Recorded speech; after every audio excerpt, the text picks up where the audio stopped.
Press the bell icon on the YouTube app and never miss another update from Sebastian Fitness Solutions. Are you someone who believes that doing crunches, side bends and twists are great for your core? Or on the flip side, I've been told that if you do squats and deadlifts, that's all you need to get great abs and you don't need to do all those crunches?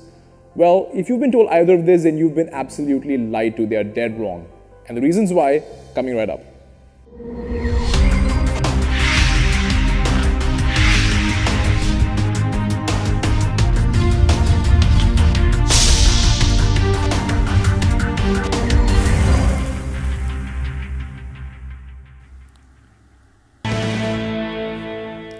What's up everybody, this is Sebastian from Sebastian Fitness Solutions, and in today's video we're going to be discussing the clear distinct difference between the abs and the core. And yes, there is a difference. Now people often use these terms interchangeably and in doing so arrive at certain conclusions that sometimes are accurate, however in quite many cases they are not.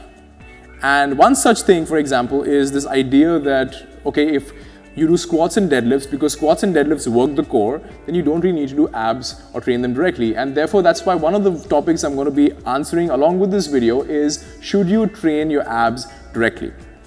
Now, before we get into that, we need to understand, or let's establish, what do we mean by the core?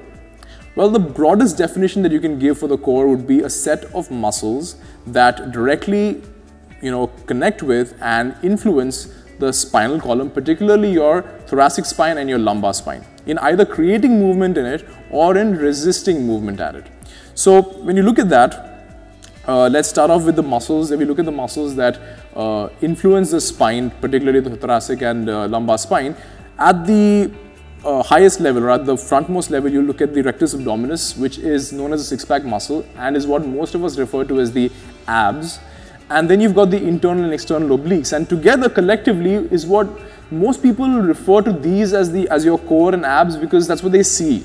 But the reality is that there's a lot more to what goes into your core than just these muscles. So if you look at a layer deeper than that, than these muscles, then a layer underneath your rectus abdominis, you have what's called as the transverse abdominis, which is essentially a sheath of muscle that surrounds your trunk. It spans across the breadth of your trunk and it goes and connects at the back. And what this does essentially is like a inbuilt weightlifting belt in your body, right? And then on the other side, we go behind the back and you see the muscle that you see over there is this muscle called as the erector spinae, also known as the paraspiral muscles. And it's a group of muscles that span the length of your spine, and essentially what they do is they contract to extend your spine. And then a level below that you will find muscles like the quadratus lumborum and quite a few many other muscles that connect with the spine. And then another layer beneath, at the lowermost layer, the innermost layer, you will find a muscle called as the multifidus, which is like a net webbing, kind of a stitch that goes across each vertebrae of the spine and kind of interconnects everything like a web. Okay, so you have all of these together. Now, when you think about it, now when you realize that what we refer to as the abs, which is the rectus abdominis and the external obliques, is nothing more than a small subset of what we call as the core.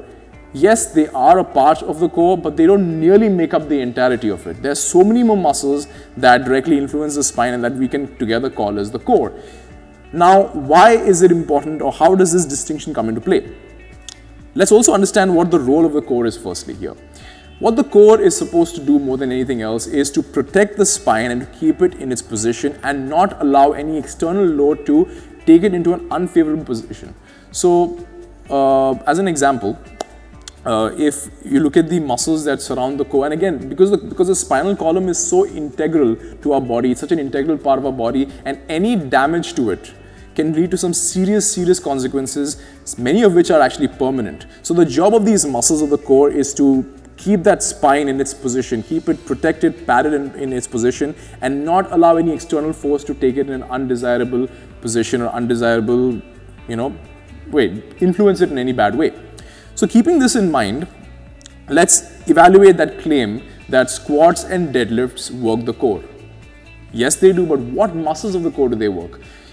In the case of a squat and deadlift, you are trying to protect the spine, obviously, against the load that's being placed on it. So in a squat, for example, there's axial load in your skeleton on the top, and with nothing else there in between, all that load would directly be on the spinal structure, which would compress it or influence it in a negative way. So what really happens in that case is that the muscles that surround the spine work hard to contract isometrically to keep it in position and resist this load and not allow it to flex the spine or extend the spine or move it in any way that's unfavorable. So what muscles would these be?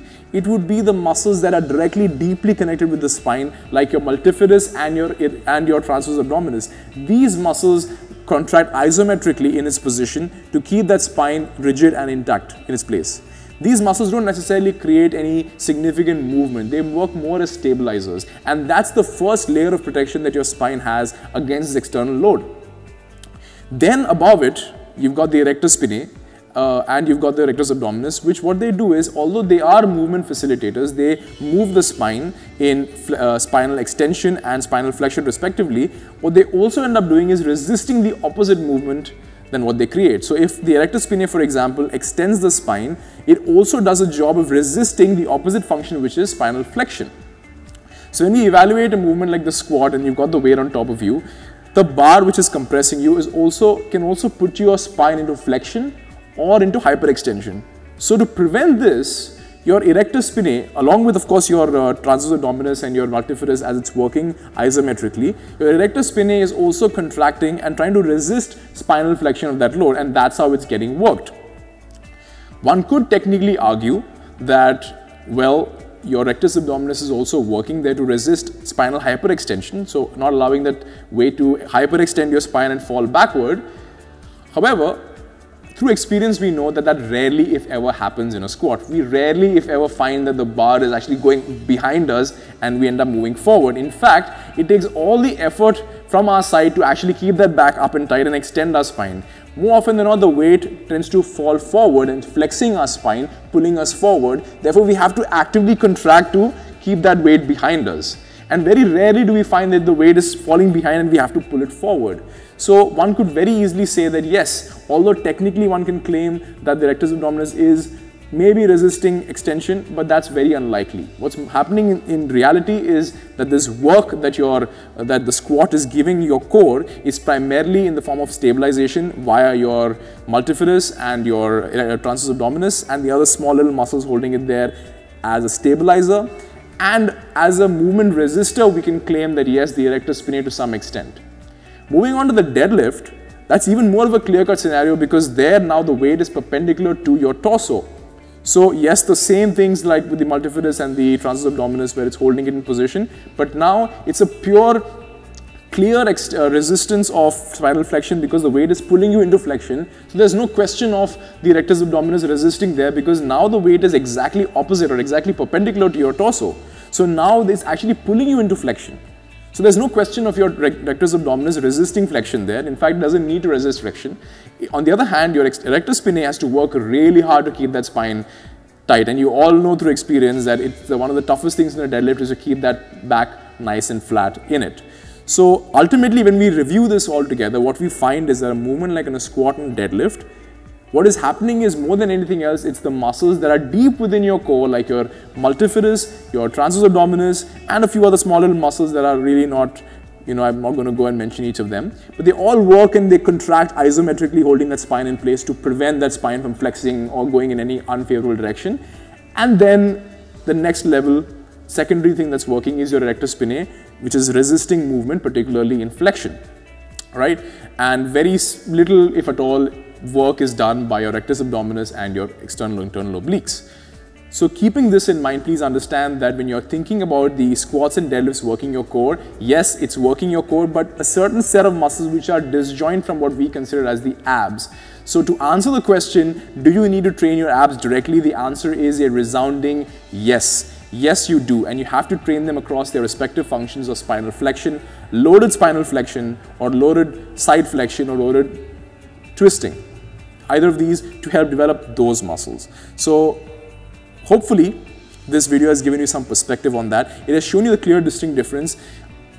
To many people this may seem like technicality, it may seem like just, whatever, like it's a little too much detail, but remember the devil is in the details. And when you know this, you realize that, okay, now when you think of a complete program which needs to target everything of your core, you know that yes, the squats and deadlifts have this tremendous benefit to the core, and we know that these muscles are taken care of. However, what's being missed out on, we have to cover our base there. Now, frankly, I don't think I need to explain to people to train their abs because a lot of people do it anyway. But still, it's important to understand this distinction so we have a clear picture in our mind and we don't end up going through either extremes. You don't end up doing everything in crunches to think that's going to work our core. This hopefully will make you realize there's a lot more to your core than this jat. And also, you don't go to the other extreme where we say, well, I'm a powerlifter or I'm a strength athlete, I don't care about my abs, so I'm going to get all my ab work done through squats and deadlifts. Well, hopefully this will also prove you otherwise. So I really hope you found this video informative, and if you did, don't forget to give this a thumbs up. If you haven't subscribed already, go ahead and click that subscribe button right now, join the family, learn some stuff. I'm sure you're going to enjoy the videos we have for you. And lastly, share this video with everyone else in your timeline, Facebook, Twitter, wherever you can. Spread this as wildfire so people know and can finally put this misunderstanding to rest, all right? So thanks a lot for watching. Follow me on social media, that's the last thing I'm going to say, and that's all I have for you today. Until next time, keep learning, keep growing. Hey, thanks for watching that video. Don't forget to like, share and subscribe. Oh, and click that video right there.